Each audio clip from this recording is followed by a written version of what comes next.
હક્કી આવાજ ન્યૂઝ ચેનલમાં આપનું સ્વાગત છે।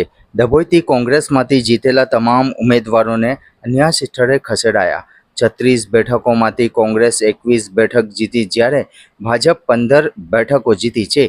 ડભોઈ નગરપાલિકાની ચૂંટણીના પરિણામો જાહેર થયા બાદ હજુ સત્તાવાર રીતે બોર્ડની રચના થઈ નથી, ત્યાં જ નગરજનો રાજકારણ ગરમાઈ જવા પામ્યું છે।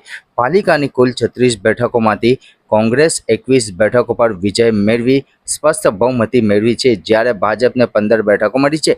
સામાન્ય રીતે બહુમતી મળ્યા બાદ સત્તા રચનાનો માર્ગ સરળ માનવામાં આવે છે, પરંતુ ડભોઈમાં હાલ જે રાજકીય પરિસ્થિતિ સર્જાઈ છે તે જુદી જ કહાની કહી રહી છે।